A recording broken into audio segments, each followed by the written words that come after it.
Welcome back. I hope you had a chance to check out our virtual lobby, but if you didn't, you are welcome to do so after today's event. Bienvenue à notre séance de cet après-midi intitulée Welcome to this afternoon session, Protection Against during the digital era. My name and incident detection at the Canadian Centre for Cybersecurity. La pandémie nous a projeté davantage. The pandemic has thrust us in the digital era more than ever. We have never been more dependent on the internet than we are now. Since COVID-19 has limited our social activities and our moving about. A lot of people are working from home, and it has its advantages, but that means that we don't have the access to the support of our teams at work. So we have become our own specialists, our own experts, and we rely on ourselves, and it's more important than ever to protect ourselves. Today, to talk about this interesting topic, premièrement, nous avons Vanessa Henry. Vanessa Henry. Ensuite, Guy Vincent Jourdan. Guy Vincent Jourdan, professor at the Faculty of Engineering at the University of Ottawa. Michael Jody, co-executive director on the integrated cybersecurity risk, and professor of intergovernmental affairs at the university. Okay. Please submit your questions by clicking on the hand raised icon. Donc, vous pouvez cliquer sur l'icône qui ressemble à une main levée pour soumettre vos questions. La session sera bilingue. The session will be bilingual. We will ask the question in the language you receive it, and of course, panelists are free to answer in the language of their choice. Submit your questions. Don't be shy. We can't see you. And while you're thinking of your questions, I'm going to ask each of the participants to introduce themselves and give us a 2 to 3 minute introduction about their role in cybersecurity. Vanessa, let's start with you.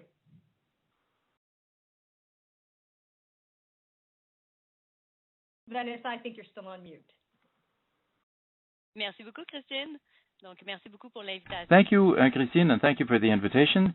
I'm very happy to be able to talk about cybersecurity with you, and I think that what you've put forward, and that it's everybody's business to be mindful of cybersecurity is very important. I'm an expert in cybersecurity rights. So I'm a specialist in data governance. I develop compliance systems for businesses, and I also work with individuals, a lot of professionals, people who have confidential information or were bound by professional secrecy and have to make sure that they comply with those obligations in an environment which is their home. So if you have any questions that with a legal bent to them, are you just don't be afraid to ask. Thank you very much, Vanessa. And Vincent. Yes, hello. So thank you for inviting me to be part of this panel today. My name is Vincent Jourdan. I'm professor of computer science at the University of Ottawa Engineering Department. Cybersecurity has always interested me personally and professionally for a number of years now. For the last few years, 10 years, it's been the main focus of my research. I'm working with IBM Security on the questions of cybersecurity, and we worked, my team and I, on issues of testing within the context of the program. But for a number of years now, we've been focusing on cybercrime. And we work on the technical aspects, how we can detect and prevent cybercrime, and a lot on understanding what motivates cyber criminals and what the way they operate, the kind of attacks that are successful, and the whole ecosystem of cyber criminality, so that we can better protect ourselves. So there we go. Michael, your turn, please. Michael. Hi, my name is Michael Joyce. I am the co-executive director at Serene Risk. Serene Risk is a knowledge mobilization network. It works nationally across Canada. We have a network of academics from universities across Canada, government organizations, private organizations that work together to increase the flow of information about cybersecurity problems between all of those organizations and develop resources for the general public. My personal interests in cybersecurity, I'm doing a PhD in my spare time because I still don't really understand Canadian television and haven't really been able to engage with it, is centered around behavioral economics and how that can be applied to the problem of cybersecurity, particularly in terms of decision-making and how training materials could be designed and awareness materials could be designed in order to enable us to make decisions more in line with what we intended rather than what we actually did. And because my weekends aren't full, I also have a podcast called cybercrimeology.com, which, if you're interested, focuses around research into cybercrime and researchers who focus on cybercrime. Yeah. Fascinating stuff. Thank you so much. Christian, votre tour.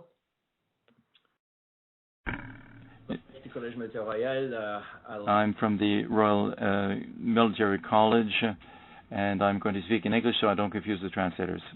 This work, so some of the pitches I've made around moving away from the castle model of cybersecurity, so trying to protect the ins and outs, my work on offensive cyber, and the challenges that presents on the strategic space, and some of the comparative work on governance that I've done that the Center for International Governance Innovation has published, and some of my work on cybersecurity risk in the financial sector that the government has taken up on several fronts. But working at RMC, I'm not just a bystander and a researcher, I'm also a practitioner, in the sense that, as you well know, our IT systems were so compromised in July that we were without them for 2 months. And so there are lots of interesting lessons to be learned more broadly across the Government of Canada networks from our particular experience that I won't elaborate on here, but we have a nice laboratory of experimentation that I've been a guinea pig on the treadmill on.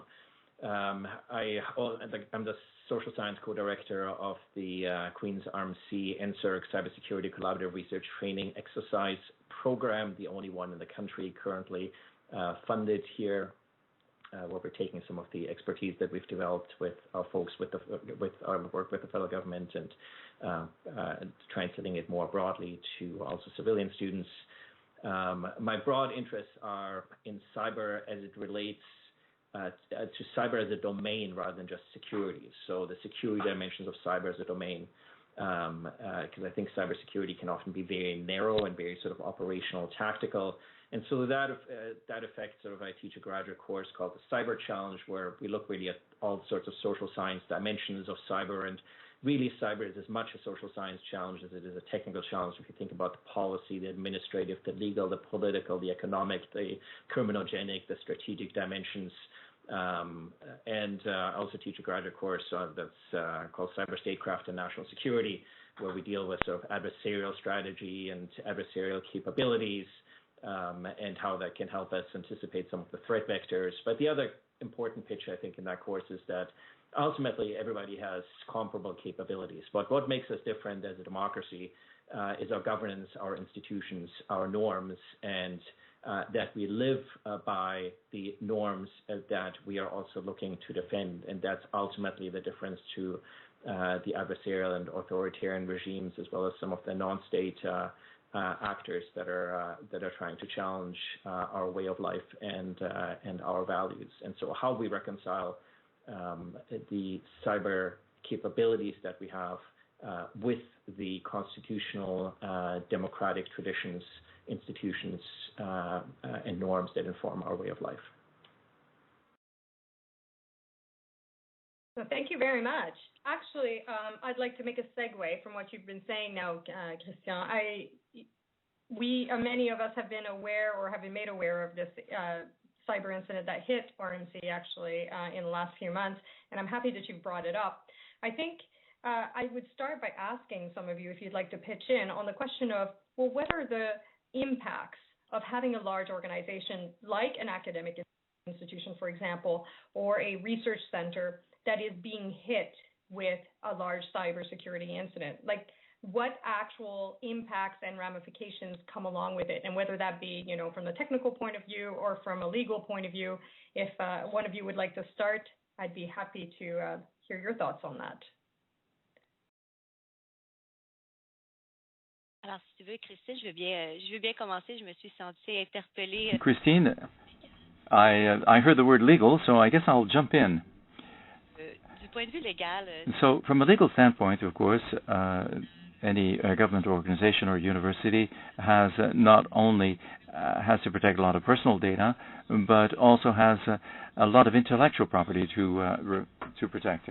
Universities do a lot of research, whether it's in the health, engineering, or other fields, and I think that our guests today attest to the variety of research that's done in the university environment. So there can be some substantial damage made by bad actors when we talk about confidential information or intellectual property. This is not necessarily protected under the law. So you may have a secret, and so you have an incentive to protect it. So why would you add? But it's not true of personal data, of course, because personal data is covered as a human right. It's covered under the Charter of Freedoms and or under the Quebec's Charter of Rights and Freedoms. So it's no longer a question of how does it affect me as an organization, but how it affects others, users. And that's why we have to do a very detailed analysis. Are there serious consequences? If in the case of a breach, in that case we have to notify the users, and then there can be consequences in terms of damages paid out to the individuals that are impacted. Credit supervision or monitoring services, for example, for those who have been victimized. And there are a lot of new bills, Bill 64 in Quebec, which will have consequences up to 4% of the annual income, global income of an enterprise, and also class action suits. So the situation is evolving very rapidly. Right now, we're looking at contractual implications and reputation, damage to the reputation, but they're now going to have to be added a substantial financial component for neglect. So it's going to be interesting to see how the law evolves. Cool. And on the same topic, I guess I'll go to you, Michael. So when it comes to research and the impacts of these cybersecurity incidents, whether they be ransomware or successful phishing attacks, what kind of impact can that have in an environment like yours? There are, of course, financial impacts, and the response to any particular problem is one of those. So there are losses of business, loss of operation. There are the financial impacts of being able to respond to it. Of course, if any direct financial costs have been accrued, but there are also a whole other set of costs in the loss of confidence in the system, the retraining that is required, and the internet is an always-on, 24 hours, 7 days a week, 365 days an element in our lives. And if it becomes a source of threat, psychologically, that can have quite an impact on people. So if your email goes from something that you're looking forward to something that you're dreading because the last time you clicked on something, it caused a major problem, it can really change your relationship with technology. So there are some costs beyond what is accounted for by insurance firms or the IT department that can really have an impact on how we go forward with using technology. So that's something to keep in mind, that even something that has zero cost still has some kind of harm. Thank you for that. Just moving on to some of the questions that we are now receiving in the chat. I'll start, and maybe I'll aim this question at Guy Vincent to have to hear from you. So this morning we talked a lot about how the Government of Canada is investing a lot of money when it comes to trying to keep Canadians safe from cyber threats. What additional threats and risks are there for Canadians when they're not inside Canada? And does that risk profile actually go up, do you think? So we have a lot of I mean, we clearly the exposure that we are facing here has increased over the last few months, and that certainly applies inside Canada. Now, outside Canada, if we are talking about where your data lies, it's most often not inside Canada, and that is really an issue because in terms of the kind of protections that you may have, well, that relies on whatever agreement we may have with that other country. So it's definitely a concern to have.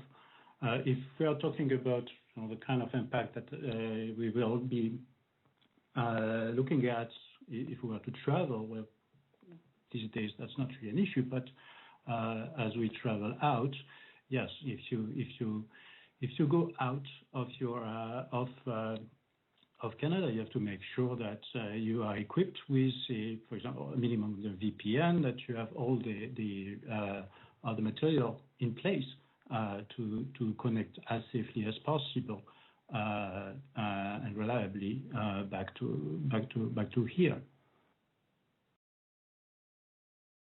Thank you. Would anyone else want to chime in on this question before we move on to the next one? I just have some thoughts on the government networks and the challenges. I mean, one of the things, if you think in terms of public sector, some of the obvious targets are government institutions, research institutions, and military institutions. And of course, if you think of RMC, it sits at the confluence of all three of those particular targets. I think we'll also learn a lot here about the asymmetric dimensions of with which the actors are playing, that it requires a relatively minimal investment on their side, whereas it requires an outsized investment on the other side in order to provide network integrity and data assurance. And so where the balance here lies, I think is difficult to ascertain. But at the same time, it's not just about investments.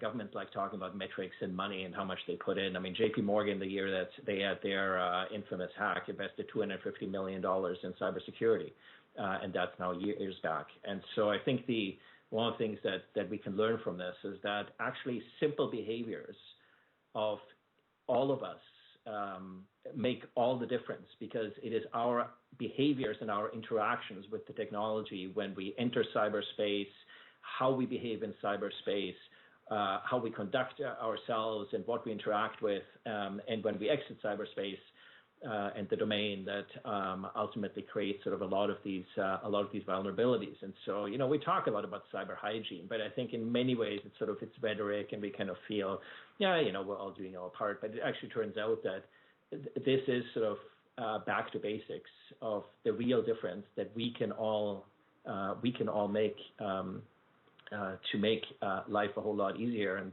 that a lot of the vulnerabilities are cyber hygiene, are basic misconfiguration sort of challenges, and a lot of that's related to some of the skilled labor that, as Given knows, that all of us who teach students, it's a real challenge. There's simply the outsized demand for talent relative to what we can actually produce and generate, and that continues to be lost on politicians in terms of what can we do to actually generate the skill sets that we all need. And I think, just to close on, we underestimate the extent to which all elements of research, whether it's the National Research Council, RMC, universities, or military research, is exposed to threat actors. And the massive hack of Australian National University and the exfiltration of essentially their entire data by a hostile actor shows that we underestimate the interconnectivity also of institutions and how threat actors exploit third parties in order to gain access to the investment that Canada is making in R&D and in IP. And if we can't protect our R&D and our IP, then we're not going to be a particularly attractive place for others to invest. Yes, there's this question, of the threat, and this morning actually, a lot of discussions actually revolved around children and education and how much education we actually have to provide, and what would be the most optimal way of making sure that today's children who are born directly into this digital era get molded, if you'd like, in a way to become almost instinctively cyber secure in their everyday activities. What are your feelings when it comes to the actual formal education for cybersecurity? What should we be doing a lot more about it, and at what age should we be starting this, and what kind of programs and methods should we be putting in place for our children or the young new adults that are going to be so interconnected online? Would someone want to jump in on that one? Sure, Christine. I think it's an interesting question. As with anything, you want to make sure that the weight of the situation doesn't end up on the victim either. It shouldn't be for children to be able to be cyber secure. It should be for companies to be able to guarantee that children are cyber secure, and for laws to be able to guarantee that as well. So when we teach children to be cyber secure, we also have to teach them what are their human rights and what are they entitled to, so that they can make the right demands and that they can refuse to work with companies that do not have the right practices. Because much of the problems we have today is that we want everything very fast. We don't want to read. We don't want to investigate as to whether or not this is a good company. And then we start using all of these applications.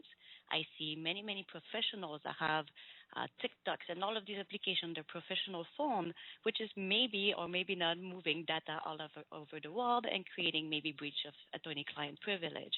But this is a choice we make, right? And it just adds to the threats. So I think the first message is, let's not make the choice that we don't have to make, so that we can only focus on securing what we have no choice to secure in the first place. If the consumers do not want to have these products will not exist because there'll be nobody to use it. So I think that's the message we have to send our kids. Why do you need to see your face grown up in 99 years from now using AI from a country you don't know? Do you really need that? Is that something that what is a need, what is a want, and what is a clickbait marketing? And I think understanding that will go a long way. And the other side is, please, let's just make people that can develop this technology also securely.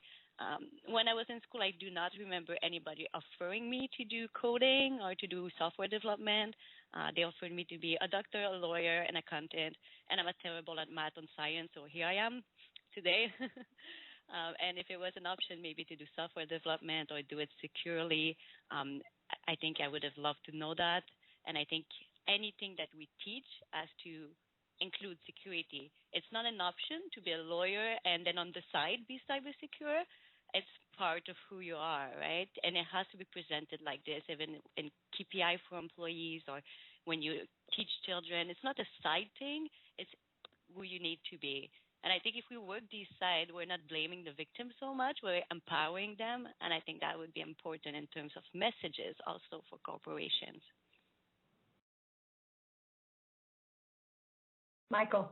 If I can follow on that point, I think we make a big deal about when we will educate in cybersecurity, and let's not beat around the bush too much here.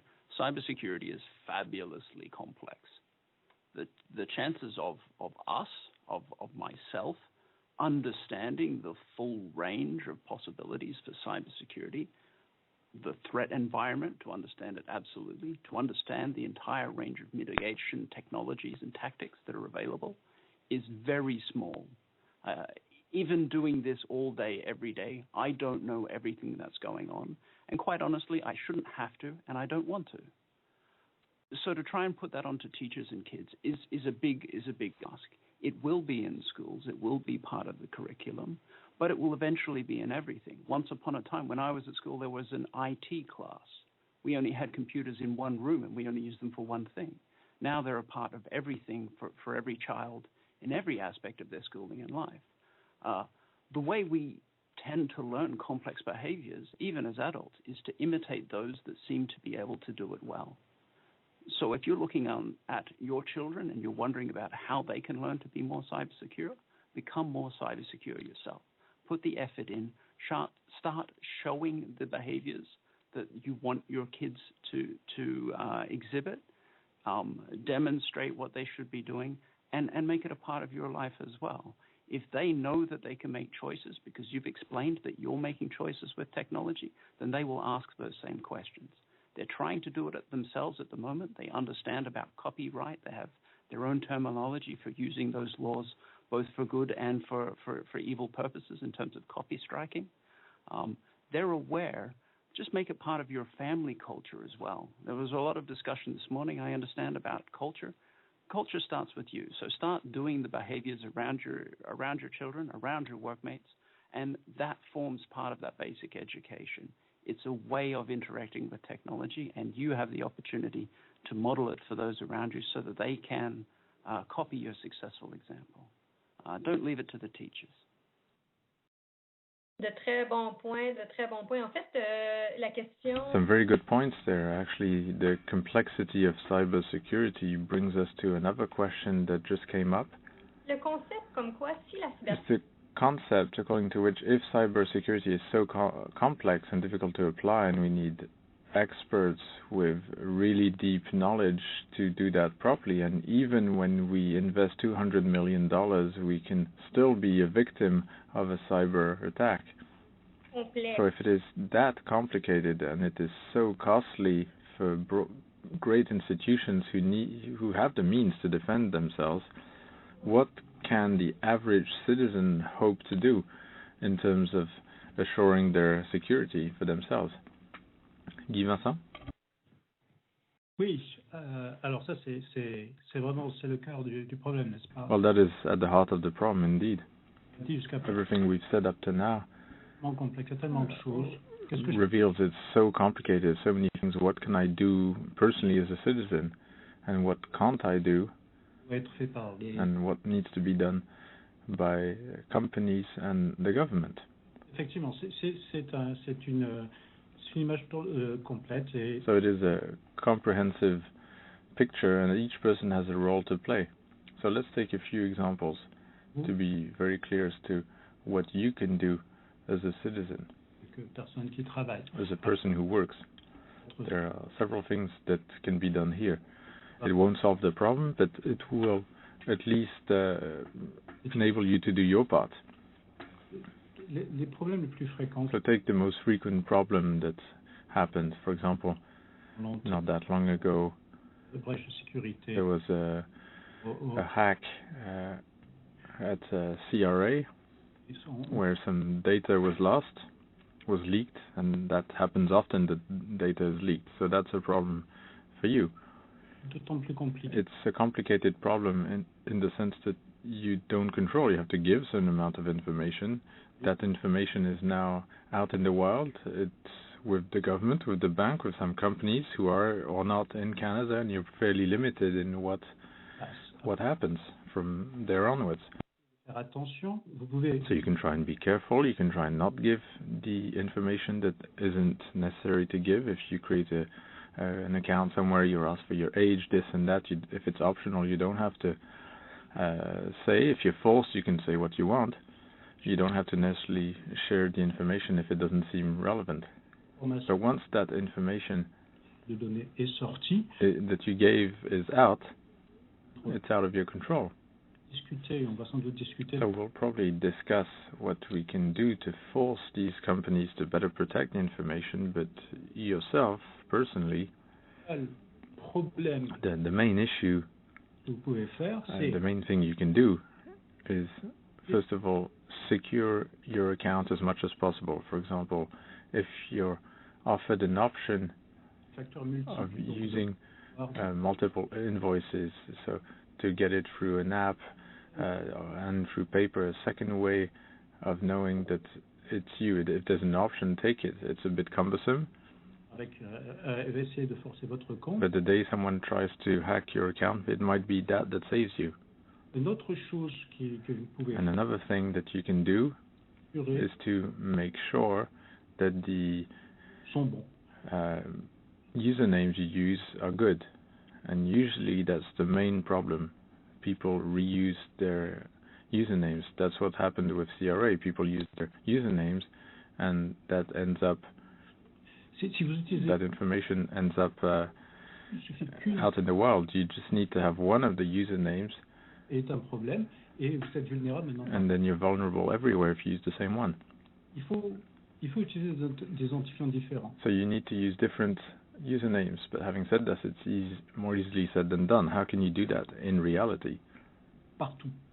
You need different usernames everywhere. So if you read the instructions that everyone gives you, it will say use a complex password, something long that doesn't contain this or that. You shouldn't write them down. You should change them, lowercase, uppercase, etc., etc.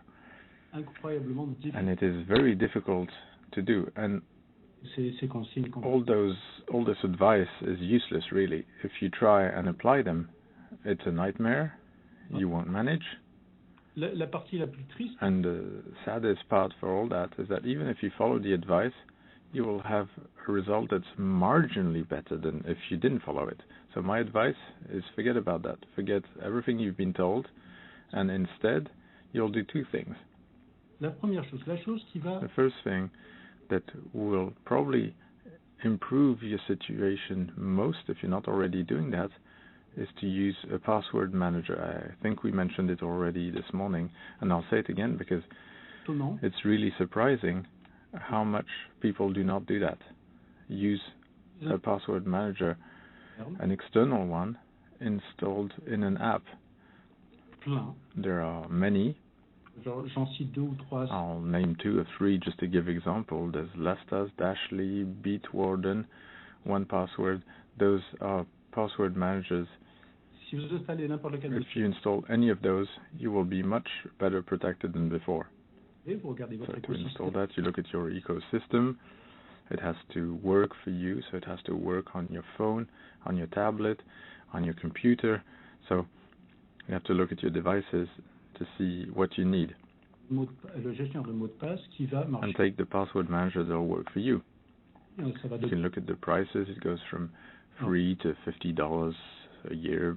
Just make a choice. And once you've decided, this weekend take all your accounts and change the passwords. Each password will be managed automatically by your password manager. And once you've done that, it will be much better. If you had been doing that, the problem of the CRA probably didn't apply to you. And many problems we see wouldn't apply. And then you have a second issue to solve. That means that even with a password manager, you need a password to access to the password manager. So now that we're no longer trying to have dozens of different passwords, we can try and find one good way of having 1 or 2 or 3 maybe really good passwords. I won't speak for 20 minutes, but one good way or a couple of good ways of getting a good password, a simple way, is to choose randomly 4 or 5 words, short if possible, and create a password like that. It's fairly easy to remember. Let's say 5 words randomly. And once you have that, you have a fairly good protection, reasonably good protection. The problem here is how do you do to choose those random passwords?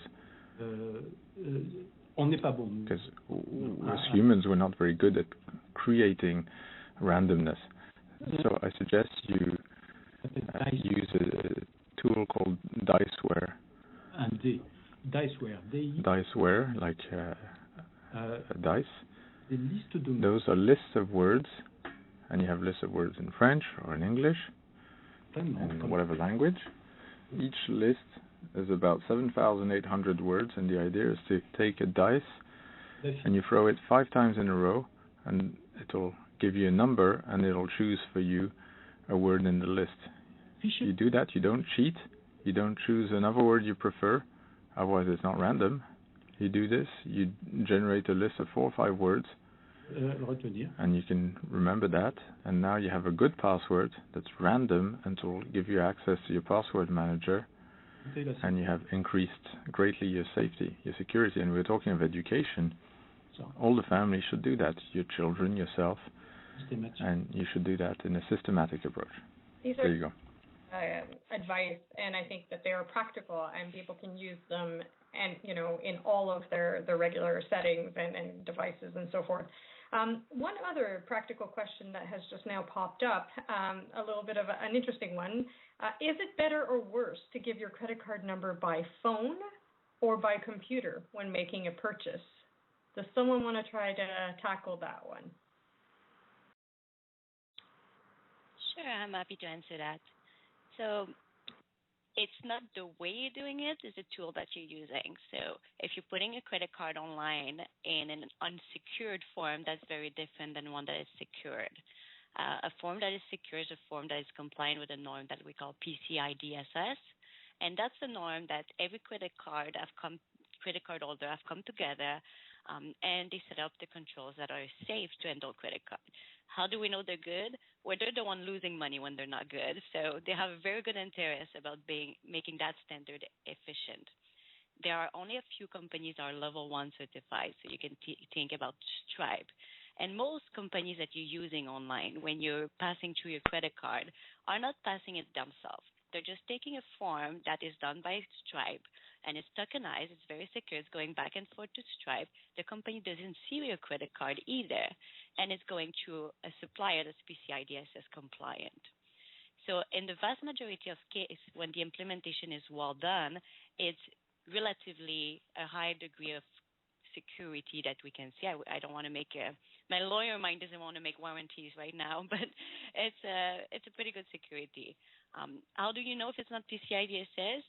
Well, for example, if you can see your card is in plain view, and if you can go back into your account and you see it again in plain view, that's not PCI DSS. You should never see your credit card in plain view anywhere. Companies should not be writing down your credit card at all. There shouldn't be no thing as a list of credit card number. There are ways to keep credit card to charge in a repetitive manner, and it has to be through a secure vault that is also PCI DSS compliant. So it would be, let's say, a subscription that a company has to take, and then again, they will not see the last numbers of your credit card. So that's the issue with giving it by phone, is that you don't know if the other person is writing it down. So you always want to make sure, are you writing this down somewhere? And you want to make sure that you are using a secured phone line. So in Quebec, we can only buy the good wine from the ACQ, right? Even if you have private importation. And if you call, they'll tell you, sure, ma'am, hold on, I need to go on a secured line. And it feels like you're calling the FBI or something. And you're like, oh, okay, sure. And then they just ask for your credit card. They want to make sure nobody's listening on the line, that there's no kind of man-in-the-middle attack jumping in. So make sure somebody's taking the if the lady who picks up the phone, you can hear the sound of the store behind it, it's very unlikely to be a secure phone line. Personally, I prefer not to do it by phone because I never know what's happening on the other end. So make sure that you know the other person, you know why they're asking on your credit card. Generally speaking, people calling you to ask on your credit card number is not a good idea. And if that happens, just say, I'll call you back. And if they tell you they work at the government, I like to ask them, what do you see outside your window? What does it look like on the street? And then I go on Google Map, and I can just see where the building is. And I'm like, no, it doesn't look like that. So you can tell very well they're not really working there. So just be careful with the credit card. And if you're developing something, just make sure you're using PCI DSS. Do not try to modify the form to make it pretty. It's not pretty, it's secure. That's what we're aiming for. Thank you very much for that. I mean, those are really good points. The good points about what the user needs to be watching out for, but also what the organization needs to do to build that trust and make sure that the user feels that his or her information is actually well protected. So speaking of organizations, I'm actually going to redirect this question to Christian.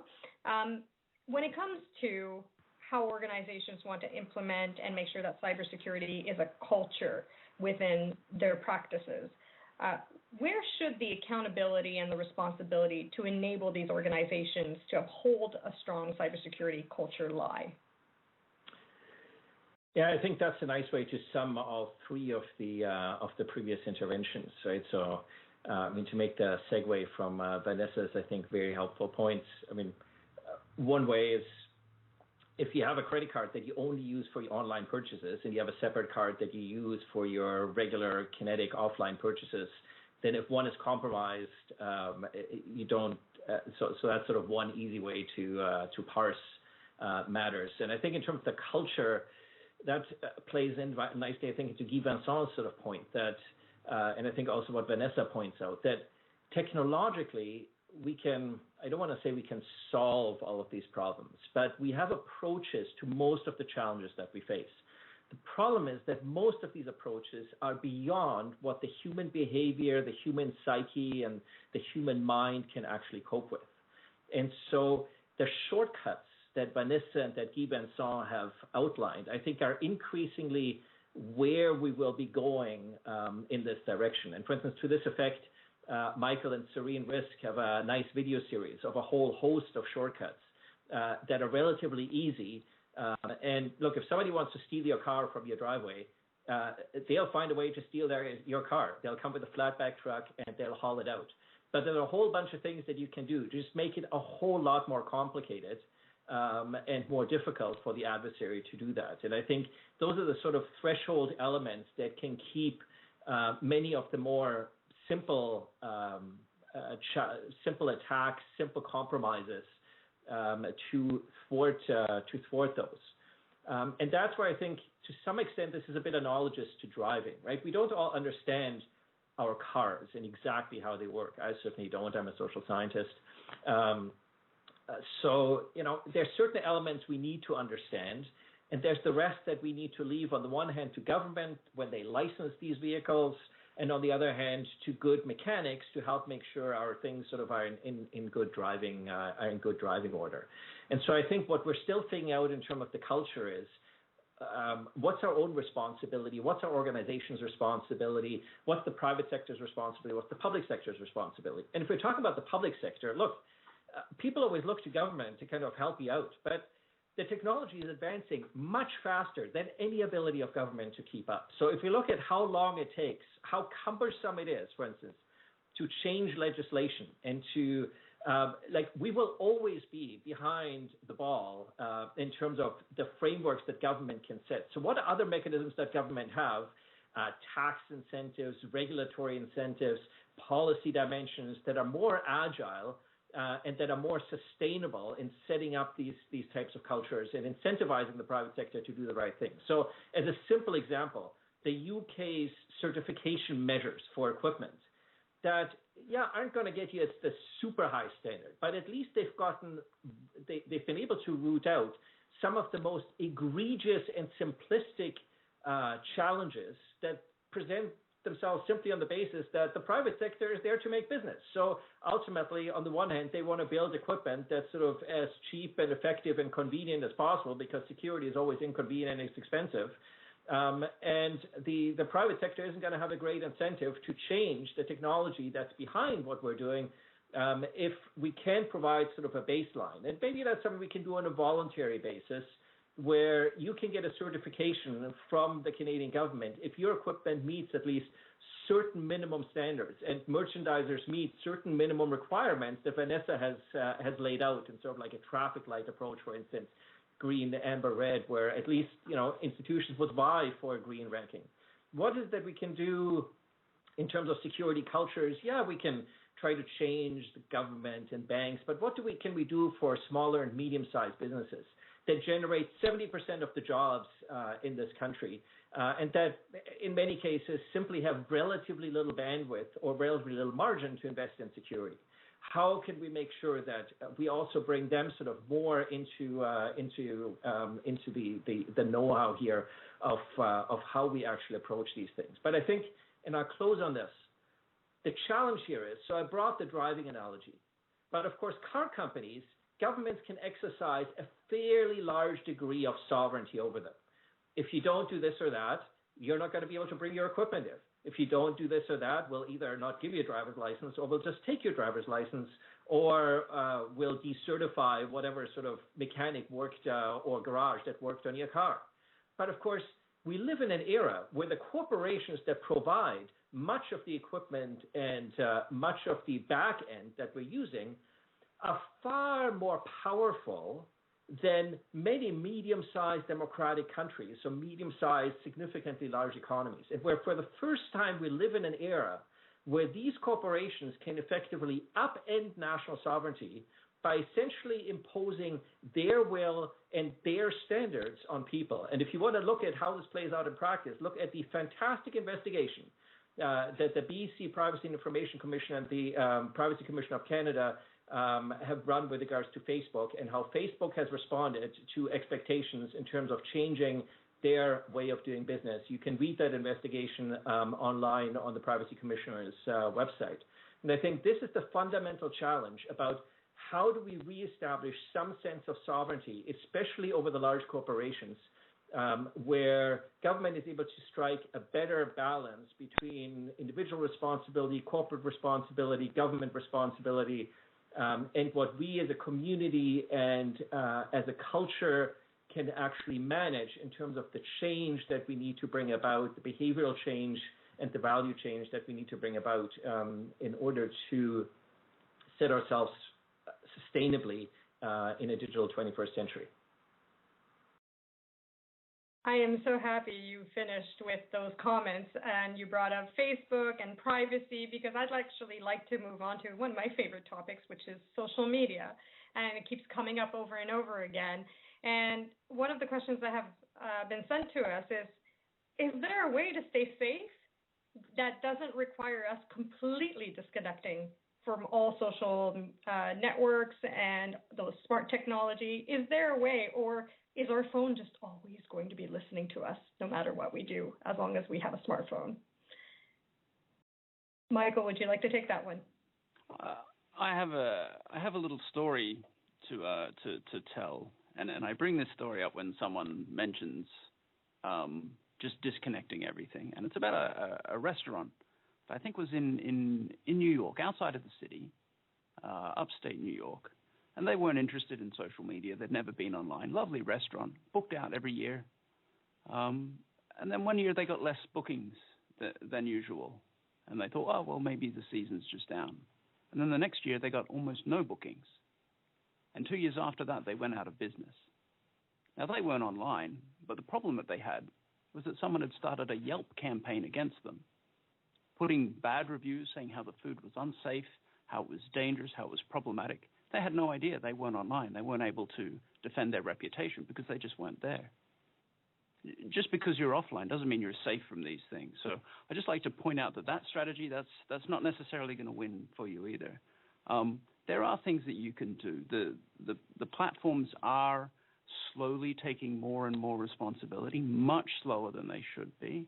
But having a presence and being aware of what's going on, personally, I tend to treat it as if it is publishing. So I'm very guarded about what I put out there because I treat it as if it is a public forum, much like anything else on the internet. I am by no means an expert in doing these things, and to be honest, I signed off of Facebook for the last time a decade ago. So I would suggest that signing off isn't the strategy that you want to take as an alternative, but perhaps engaging with care and putting some effort in, particularly into those settings for Facebook and Twitter and things like that. They have a lot of privacy settings. They're very I don't want to say difficult to manage because it might make it seem like it's impossible, but they're very complete in their complexity, I would say. But it's worth the time to invest in understanding what all of those settings are so that you know what's happening when you're putting the information out there, and treating as if it is a public publishing platform. That's a good point. So everything that people put on the internet, they have to take into consideration that it is public. I'd like to think, even go a little bit further than that to say that even the things that you think you're publishing to your group of friends only is public. And people sometimes don't realize that, that once it is out there, you have lost control over it. In that respect, since we have a wide public servant group with us today, do public servants have an added responsibility in terms of protecting themselves on social networks? Does one of you want to address that question? Yeah, so when you're acting as a public servant, right, there's always two aspects to the questions we're asking when we talk about social media. There's a professional aspect and there's a personal aspect. But where they overlap together is you need to be disconnected mentally from the internet. Like every time you get triggered, this is on purpose, right? And if you're a public servant, you will get triggered by all kind of opinion, especially now. It's yes or it's no, it's yes or it's no. And if you follow Facebook, you spend a week on Facebook and tell me you're not thinking, well, in what world do I live? Who are these people, right? Why are they arguing over this? And you'll notice that under the same news outlet, these are the same people. And they'll give you a perception and they'll trigger you to respond. And this is when you risk saying things you shouldn't say because you want to have that argument. You know better because you have information they may not have. And that's where it's dangerous to share information you shouldn't be sharing, engage your employer or your organization into your personal opinion, right? So that's why you see people will have under their account, these are my personal opinions. Now, do you need to go that far? It depends how you use it. If in particularly LinkedIn. So most people use LinkedIn in a professional manner, so it's hard to say these are your personal opinion. And if that's the case, then you should likely put it because you have the logo of your employer just under your name, right? Now, when you're on your Facebook and it's a private Facebook, you don't need to put that on each of your posts. It's pretty obvious from the circumstances. But that doesn't mean that you shouldn't be careful about what you share. Especially so if you work in a public organization, your settings should be as private as possible because you should be wary of data scraping, right? They get so many information about you. They use that not to hack you physically, but for social engineering. They'll call your HR and say, hi, this is Christine. I was in Cuba this week because we see that online, and I lost my phone and and then they know so much that HR in a big organization maybe doesn't know Christine, and like, oh, poor you, here's your new password, right? So that's the danger of sharing and oversharing, and that doesn't mean not to use it. If you're sharing content about cybersecurity, that's fine, but just be aware that like why do you see these little brackets around in the emails online is to prevent these data scraping tools from taking your emails. Now, if you put your professional email, like lawyers have their email all over the internet, but we do have tools in our organization to protect the spams and the phishing attack. You don't have that on your personal email. So when you put your personal email out there, you may kind of bring in some invitation to send you phishing attacks. So long story short is there's not so much of a difference when it comes to social media about being a public servant or being anybody. You always have to be careful. The difference is as a public servant, it can give an attacker entry into something much more valuable, and then there's more. You become an honeypot, right? People come and they just want to harvest you. If you have a directorship position, if you notice the level of messages you'll get of people wanting to sell you something all of a sudden, it's completely overwhelming. Well, it's the same point. It's the same approach when you're a public servant. You have access to confidential information. You'll see the phishing attack go up as well. So just try to keep that in mind, that the more you're sharing, the more you have risk. If you're not ready to face it, then take some time, take a step back, make sure you're prepared for what's going to come out of this. And last thing, just be aware that security is very large in how it can be defined, and many people today consider that disinformation is actually a security threat. And social medias are really good at this because they work based on graph embedded, right? So there is nodes, you are the nodes, and there's kind of audiences and labels, and that's why you feel like everything is black or white, pro mask, against mask, because these are labels. And the social media will show you the labels that fits what you want to believe. So there's a real danger that you end up in a feedback loop that you think you're constantly right because that's what you're being showed. So it's very important to be careful about that because if you're in charge of decision making, that can become a security threat. So disconnect, but disconnect mentally. Maybe you don't have to be there 7 hours a day either. A little bit of time away from the social media is always welcome. But I don't think we should, again, blame the victim and tell them that it's their fault and they should kind of just disconnect everything, just be able to use it safely. All good points. Very, very interesting. And I like also the last little bit about disinformation, which seems to proliferate quite a bit online because it is an easy way of, making groups divisive and getting people to get all up in arms about certain issues. So these are good tips for the users on their behaviors. But if the user also wants to take it a little step further and actually check the devices and make sure that the devices themselves are good, is there a way for a consumer to recognize a product that would be cyber secure or privacy secure specifically? Guy Vincent, do you have maybe some tips on that?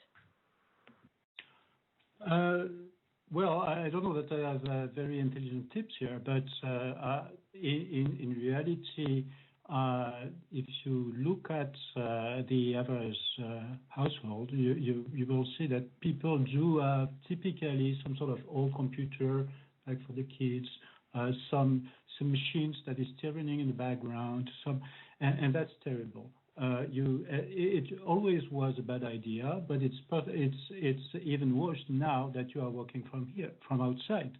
So you take your companies and your work at home, and next to you is this machine running, Windows 2007 or even worse than that has not been patched in years. So that's an easy thing to do. Just don't do that. I mean, I know it's painful. I mean, you are using this. Perhaps you don't have a computer for everyone in the house, but it's still not really an option anymore to use these outdated computers to have these old unpatched systems that are there. So patching, meaning making sure that your software is up to date, is also one of the easy steps you can take. You have to do that. The companies, we have touched on that. Security is definitely not a binary thing. It's not like you have secure and not secure. You definitely have not secure. But after that, it's really trying to get as secure as possible. So a company that does its best to secure their product, they are still going to have issues from time to time. And if they are responsible, they are going to fix that. But they need to be able to send their fix to you. If you don't apply the patches, if you don't update your product, then you are vulnerable. In fact, it's more than that. When a company is fixing a software, intrinsically, it's telling everyone what was wrong in the software to begin with. You cannot fix a software otherwise. People who are attacking you will take this fix and compare it with the other version and see what was modified. So if you don't apply those patches, you are even more likely to get attacked than not. So do that. Apply that. Go around. You probably have lots of machines that are still running and that you don't even remember they are there. So unplug things you don't need, and for those machines that you do need for your router, for your printer, for this speaker, all these things that are connected, all these smart things, your camera, lots of bad cameras around there. At least, not only should you patch that if you can, but at least make sure you don't have a default password. I mean, that's silly, but it's so common to not do that. So do that. That's going to be, and unfortunately, some of these machines that you have, don't use them. Don't use them. And they are outdated. They are not. So it might be an entire different discussion. Why is it possible for me to buy a machine and after 10 years I cannot use it, even though it's still working perfectly? But for your own safety, you should not use it for now because it's not secure. Yes, that's true. And bringing up the point again, when you get those messages on your phone or computer that, please restart the computer to do the updates. It may seem inconvenient at the time because you're busy. Do your updates. Click on that. It is always the wrong time, but you still need to do it. Absolutely. Interesting question that actually just came in. Could one or two panelists suggest one book to read to better understand how cybersecurity issues are changing our society? Would you happen to have any reading recommendations for us?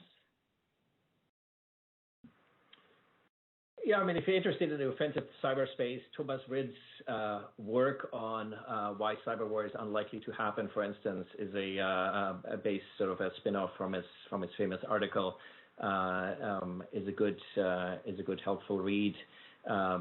There's a interesting book on surveillance capitalism out that just this year that I have some issues with, but that I think raises a lot of sort of important dimensions.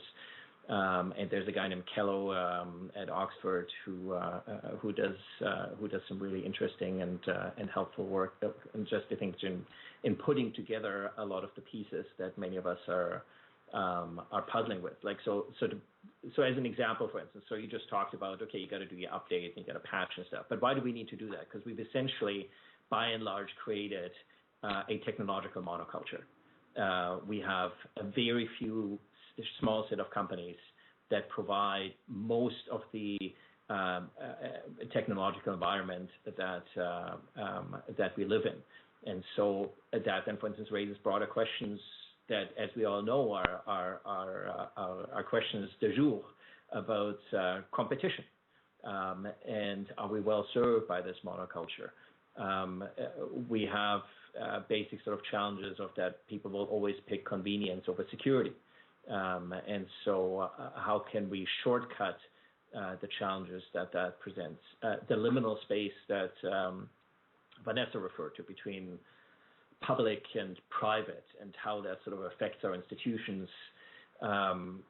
Just like the basic awareness of that much of the literature makes on that your social media is built on the same premises as drugs. It appeals to the same sort of sensations that you always want more. And not only is that, of course, trying to incent you to make sure that you use the technology, it also means that you just by frequency create more opportunities for vulnerability simply because you end up interacting with it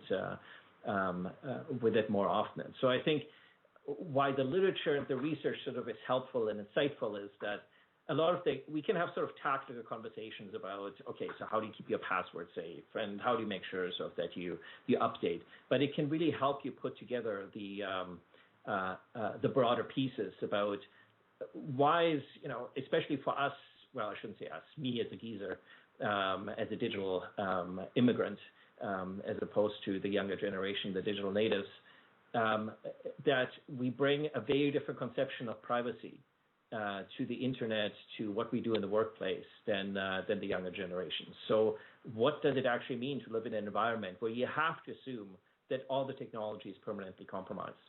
And the difference between devices on the one hand and data assurance, right? So that devices might be compromised, but there's actually a lot that we can do on the data assurance side of things. And so being able to parse some of these conversations into the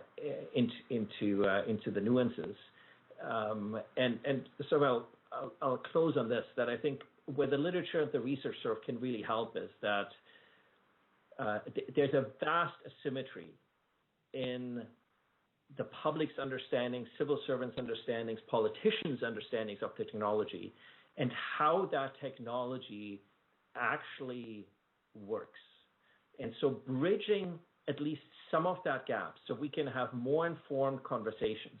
We can figure out, I always think cybersecurity discussions are a little bit, it's like going fishing, and you pick the next shiny lure.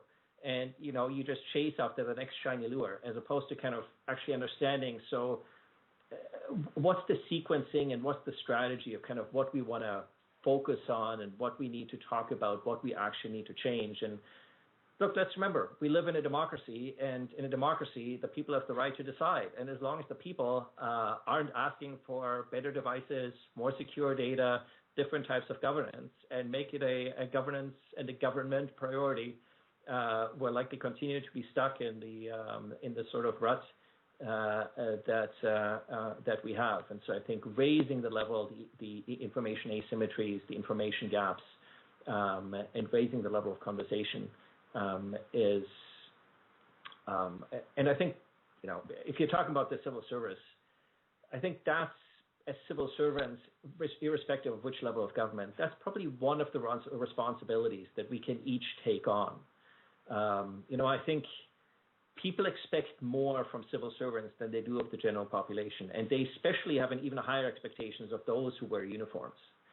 And increasing the civil servants who work on cyber, I think, are a little bit akin to the people who wear uniforms, that there's just a higher level of expectation in behavior, but also in the way sort of they understand the space. And so if we can each, as civil servants, make a bit of a contribution, not just to doing the right thing tactically and operationally, but making our contribution to a better strategic conversation by taking the time to read up on material, I think then we'll already have moved our society a significant step forward. Anyone else have some book recommendations that they'd like to bring up? Guy Vincent? Yes, actually, I'm going to suggest something that's not a book. We have not really talked about that so far, but there is one danger about this kind of training about security or discussion about security when you have it once a year, and then you are moving on to something else. It has to be really part of your life. And so reading a book is great, but if you read a book and then you move on, that's not as effective, let's say. So I suggest instead that you have a look at a blog, and I'm going to just suggest one, the blog of Bruce Schneier. So you just Google Bruce Schneier on security, and you will get a small tip, a small piece of information every day, Monday to Thursday.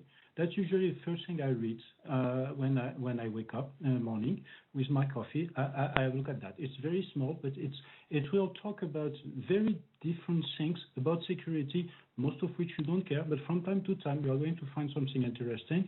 Jump, follow the links, and I think that's a good way for you to have that as part of what you think about every day. Thank you for that suggestion. That was great. I'm going to go back to a question we got a little bit earlier, which is more on a legal aspect. So we had one of the participants wondering how vulnerable we are to things like, let's say, the Patriot Act in the U.S. So these laws that basically give the state some authority over the data or devices that we have, and how many other countries, or if we don't, or how many countries, or how prevalent, I guess, is this around the world for countries to simply be able to take away devices, let's say if we travel to those countries? Someone want to take that? Sure. I'm not sure that there are surveillance laws in each and every country around the world, and they're fundamentally to protect the rights of the people within that country. It is part of a sovereign right to try to do that. Now, there are different approaches on how these are rolled out, and this is what is creating issues in the news lately. So we've been talking about the Patriot Act because the European Union has decided that because of this law, they're not comfortable with having personal data in the United States without additional measures. They're not saying necessarily that the United States is unsecured. They're not saying that the United States does not have good mechanism. They're saying that the mechanism in place are not good for foreign individuals, which are very different. Now, Canada, too, has these laws, and so does the UK. The UK, too, last week, their laws were recognized as privacy intrusive for the same reason in the US. So how prevalent, if you're looking only at Western countries, it seems to be quite prevalent. But does that mean they can simply take away your device? I'm not aware of any of these laws saying that. That's not what the laws are saying. What they're saying is that in some respect, when there's a national security threat, for example, there are measures that can be taken. Now, if you're an American in the U.S., there are mechanisms that are in place, like through FISA. So there are laws, there are procedures. There may not be as transparent as some people would like them to be. But it's not just like we're walking to you and taking away your device. That's not what the law says, and I don't think that's happening. And it also depends a lot on the context. Now, you have to understand that depending on where you are, in which country you are, and what type of phone you have, that changes. You don't have the same privacy in an airport that you have when you're walking in your own country. Your phone, your work phone, should never be on you when you're going to an airport because, yes, they can likely ask you to open it. And neither should your computer be open. It should probably be in your backpack in the plane. And you should also consider that you're taking these data out of Canada and you're bringing them to another country where other rules will apply. And that may be a breach of your contractual agreements with your clients. That may be a breach of international laws, maybe a breach of the General Data Protection Regulation if you're bringing it to an unsafe country. So we have to be very careful about what devices we bring to other countries and what expectation of privacy and confidentiality we have in a certain setting. So the question is very large. And that question, are you a criminal? Are you a terrorist? Are you a public servant? Where are you located? There's all of these things. But for most people, most people should not have to be concerned about surveillance laws in their day-to-day. It's not the business of surveillance organization to just try to read what's happening on your Facebook. They have a lot of data to go through. What is concerning and why we're talking so much about it in the news, it's concerning cloud providers, it's concerning databases where there's very large amount of data where law enforcement can easily find the data that they need, and people are concerned that is there the right safeguards. So we just have to be careful that this is not, at least from what I'm aware of at the moment, this is not to say that anybody can just lose their phone at any time. And sometimes I think maybe the media don't make a good job of reporting that with the right nuances that don't scare people off. So we have to take that with a grain of salt, take into consideration that there are also international treaties, there are rules in place, and there are constitutions in most of these countries, whether it's the U.S., whether it's Canada. You have a right to privacy. So abuses should be controlled. So I don't think you should be concerned on your day-to-day basis. But when you're acting as a professional with access to a lot of personal information and confidential information, for example, if you're a merger and acquisition lawyer and you're working, as I do with emerging technologies, you're working with drones, you're working with AI that may be sensitive, may be covered by export control, you have to be mindful of what you're carrying in your phone and what intelligence you may share to another country, obviously.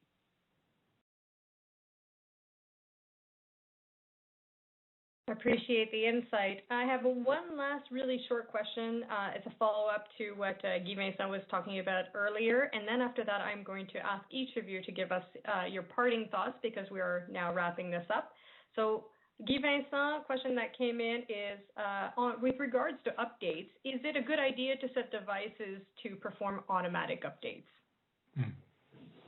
Well, it depends what it is you are comparing with.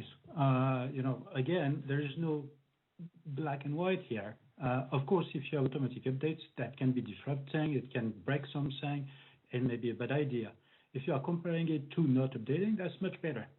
If you are comparing it to, taking months, weeks to update, that's much better. If you are going to actually update your own device, really manually, yeah, sure, do that. Personally, I don't have enough confidence in myself, so I just turn it off.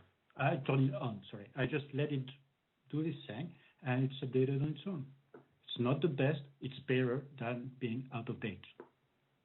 That's awesome. And now, while we're wrapping this up, Guy Vincent, would you like to continue and give us your parting thoughts? Sure. I think, one thing to keep in mind is, this is the new norm. This is going to continue for a long time, so relax. Take some time. It's okay. We all make mistakes, so let's just agree with that. We are going to get it wrong, and we are just going to get it better and better and better. incremental improvement, say alert, and use a password manager. Wonderful. Christian, last words. Yeah, so look, I think on the comments with regards to the second last question there, I think we might want to be a little bit less concerned about what's happening in the United States and a little bit more concerned about what's happening by adversarial and hostile states and non-state actors. At least one of those hostile states is collecting vast amounts of data on over 1 billion of their own citizens, and we now have increasing evidence that they're doing likewise for the rest of the population of the world. In jurisdictions where there's no legal or no constitutional recourse. We also need to, I think, remember that encryption can resolve some of these challenges, but there's still a lot to be learned. So the differentiating between the content of the data, metadata, that from the networks and the mere correspondence and the network analysis, you can learn a lot without ever having to have access to a person's content. And finally, I think on the data itself, this brings us to, I think, really interesting conversations about data sovereignty. And there are countries, for instance, such as Australia, that have made very distinct decisions on this. It probably brings us also to an internet that where data will increasingly not necessarily take the most efficient path, but will increasingly be controlling the way we route data, the jurisdictions through which data are routed, where data are kept, and the provisions under which those data have to be protected, can be shared, and so forth. So I think we're making a lot of inroads there. And for better or for worse, while the United States may present a lot of challenges in terms of democracy, it is also at the forefront of, I think, many of the debates that we broadly need to have in democratic society in order to position us for a more resilient and sustainable future. Vanessa, your last words, please. Sure. First, thank you for having me. It was great. It was great talking with everybody. I really like to have a panel where there's different background. I think it really brings out a very important point. One of the things that I see in the question is there is some anxiety from people, and I think I would rather that than nothing at all, obviously. But as Gilbert mentioned, there's no need to be anxious. You need to control what is under your control. There was a question about how vulnerable am I if, let's say, the bank can do it. Well, the bank has 1,000-fold more data than you, or 1,000-fold more valuable than you. That's why hackers are going after them in such a great numbers, and that's why they have to spend so much. You have to think hackers, it's all about transaction cost, right? If it's easy, it's quick, and there's money, they'll do it, and they'll do it in a distributed manner. If you make it just hard enough, they'll just move to the next person. Now making it hard enough for a bank where people who are attacking it are generally more organized, require more time, more investment, and more money. So the question of how you can protect yourself is probably fundamentally different than how you can protect a bank. And there are reasons for that. And if you're a chief information security officer, very likely you know everything we've been saying today, and you're trying to manage 800 different cybersecurity tools today, and not necessarily just a password manager. So don't be so concerned about what the government can or cannot do, because that's literally out of your control. And there are organizations that are looking at that. But try to look at what is in your control. And I think that's the rule of thumb in life, right? What is in my control, and everything else is not necessarily something you can be anxious about. Like, for example, reading about cyber war may be fascinating, maybe not very useful for consumers to be more secure. If you want to read, however, you can do it in a fun way. For example, I really like to read journalistic type of a book. Like I've been reading Sandworm by Andy Greenberg, which is the story of this Russian group of hackers. And it's very fascinating because it's investigating. Now, obviously, it's not a research from a PhD person. There may be kind of biases in there, but you can turn that into something fun. I know people that have been watching Mr. Robot, and that was enough for them to be aware. And if Hollywood's going to have to do it, then be it, right? So depending on what type of information you're handling, your level of learning should also be consequent. So don't try to make that too painful so that after 2 days, they're going to think like, these people in the panel, they got me to read this and it's terrible and I hate my life.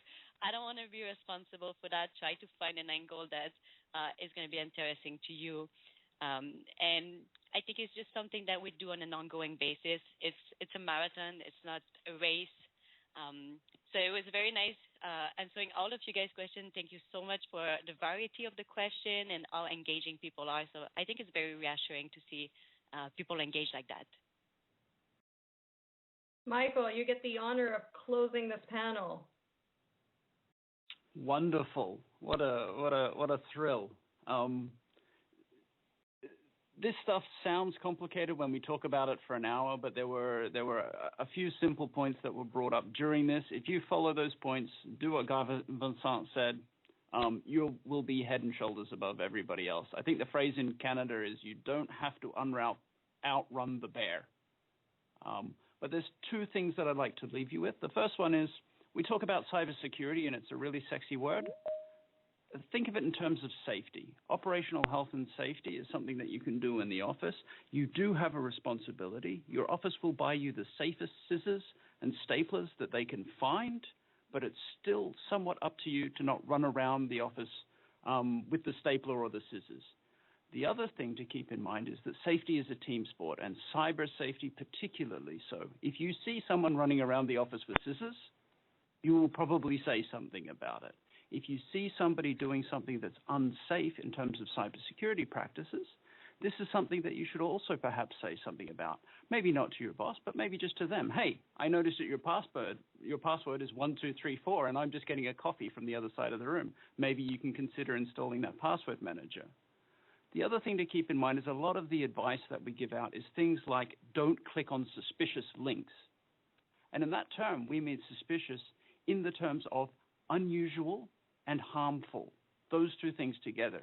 But if you don't know what usual is for your circumstance, for your office, for your work, you're never going to be able to identify it. So you have to have those conversations. You have to find a time within your Zoom chats to make sure that you have that water cooler kind of conversation. So you know that Pam always signs her emails with little hearts and kisses at the end every time. So you know that Phil from finance never calls. He never calls.